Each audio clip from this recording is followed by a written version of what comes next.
He's running. He's running. Which way is he running? Down towards the entrance of the neighborhood. Okay. Which entrance is that that he's heading towards? The back entrance. Are you following him? Yeah. Okay, we don't need you to do that. Okay.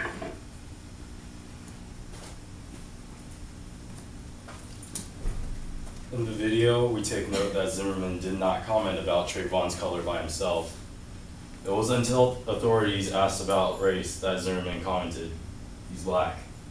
Yes, this may seem like he did not judge Trayvon by his color, but we must remember, when Zimmerman first saw Trayvon, he saw the color of his skin and his attire altogether. It was this combination registering both facts that caused him to suspect the victim. It was this skewed sense of suspicion which led him to act out irrationally.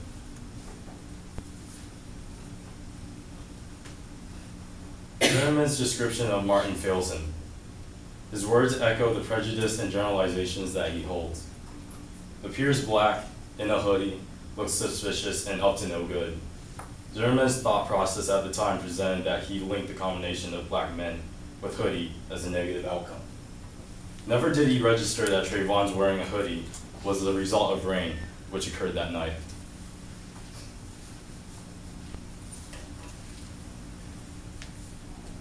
Zimmerman was of all things ignorant. He based all his presumptions off an article and negative connotation associated with black males. These assholes always get away.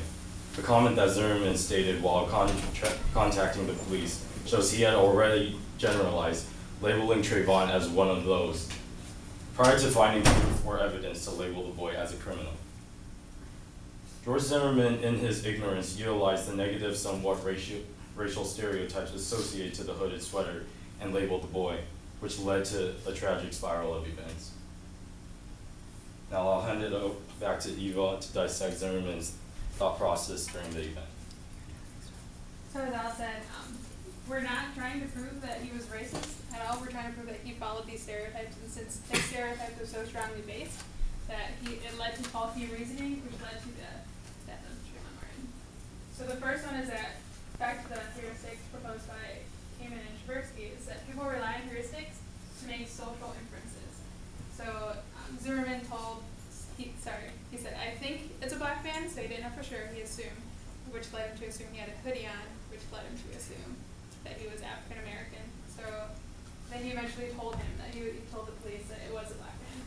So the second heuristic simplified the process of making social inferences. So these social inferences he held, which led him to quickly remember all the negative stereotypes. So George already believed that it was a black man. So the third one, heuristics sometimes lead to false reasoning. So he acted on those negative stereotypes. So again, with the role of stereotypes. So the first one, stereotypes overestimate differences between groups. So not only do black people wear hoodies, but white people do as well. But since it was a black man, he assumed that he was up to no good in the wrong neighborhood. He overestimated the simple observation of his attire.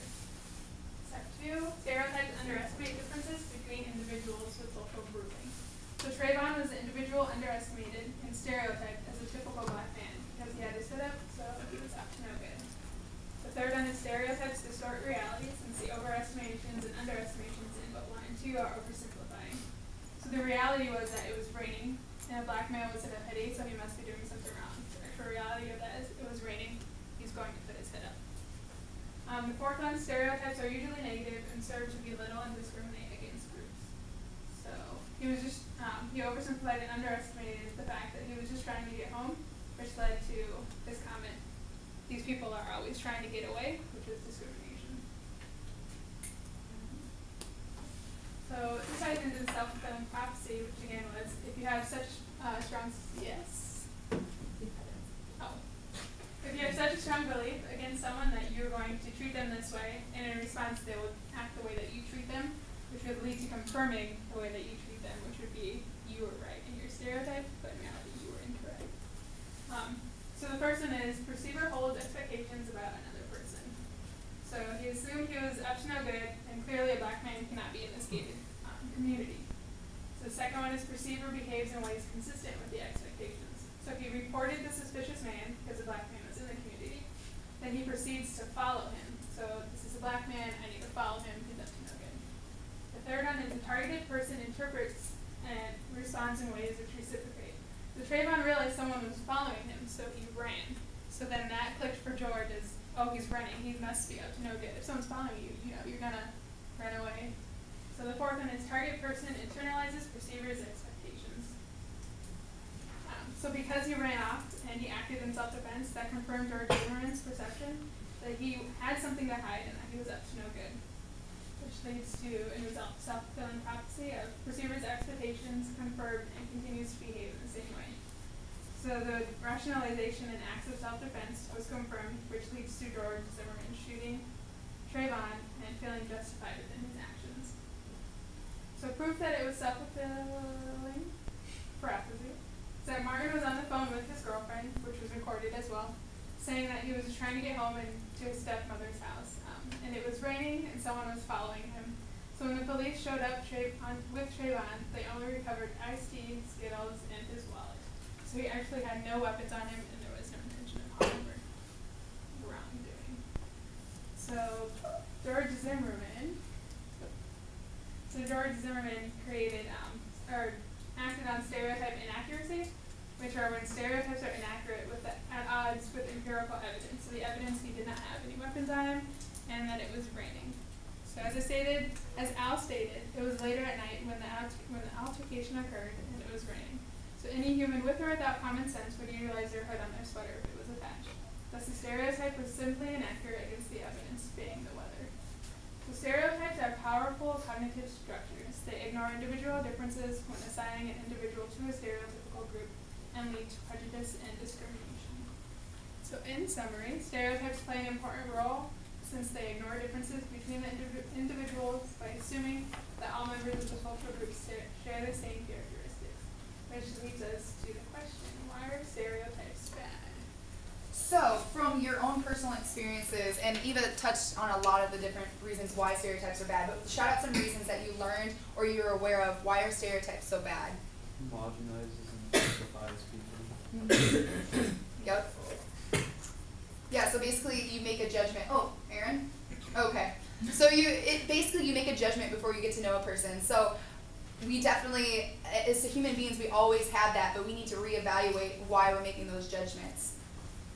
Yeah, I feel like it's bad on both sides that the person being discriminated against can get really hurt physically or emotionally. But also, I might do something that maybe feels out of character for me or that I wouldn't normally be okay with or have a value for. And so it hurts me too. Yep. If I'm the stereotyper. Definitely, yeah. And so anyways, well, our last question to kind of go along with that is, why do you think, or why do you personally react so strongly, and usually it's negatively, to stereotypes? Like, why do you not like to be stereotyped? So Lindsay, if I stereotype and I say, all women are bad drivers, so therefore Lindsay's a bad driver, why would you disagree or dislike that statement? Well, I'm probably not the best driver because I've been in a couple accidents, so I don't know if I'm the best example, but normally I'm a good driver, so. That's true. And even if you do live up to the stereotypes, I think it's a difference because I made that judgment before I got to know you. So even if you are a bad driver, it's the fact that I made that judgment before I got to know you, who you were as a person. So what can we do to stop this, or what can we do to kind of help with this? So we broke it down into two different levels. So the first is on a personal level. On a personal level, we, first of all, like I said, reevaluate your first impressions. As human beings, we will always have first impressions. We will always make those generalizations. That's just the way, as Eva described, it's psychology. We are going to categorize people or want to categorize people, but we need to take a step back and reevaluate why we're thinking that way. And again, we need to stop creating those exceptions. So if someone doesn't fit the box of too white or too black, don't put them in a completely separate category. Just realize they are black and they might be intelligent as well. Not they're black, they're uneducated, they don't fit any of these spectrum. Time would be up. Doesn't it wrap it up? Okay, just finish this. Media is the driving force of implementing stereotypes. Satirical shows such as South Park and Simpsons create jokes based on race and stereotypes, which aren't completely accurate. Music with derogatory language confuses people whether or not a term is appropriate to use. While most people know stereotypes are generally negative, portrayals from the media seems to give people the green light to play with them. South Park makes frequent jokes about minority groups, such as people of Mideastern heritage are extremists, or African American males are all gangsters. This gives people the impression that if the stereotypes were used in the context of a joke, they could do so. In popular songs where the debasing N-word is frequently mentioned, it gives the audience an erroneous impression of closeness. To be close with an African American, one is able to use the word. While stereotypes may have a thread of truth within them, they are oftentimes hurtful and misleading. Media has powerful influence in our society and should be used to eliminate the differences among people, not amplify false perspectives and therefore creating tension. The last final quick point is don't believe everything you hear or say. Like, a lot of times people think, well, it's the duty of my favorite television program to entertain me, when it's really their duty to make money. And stereotypes can be funny and are like good plot points in stories. So that's why they use them. And like, say, for example, Kanye West uses like the N-word in a song. You might think like, oh, it's okay, it doesn't mean a lot, but somewhere down the line, somebody has changed their opinion of something and they're gonna act or think in a different way because of that. Right. So does anybody have any questions? Nope. Thank you guys. Same as last time, we'll hear from a few people. Let's zoom in on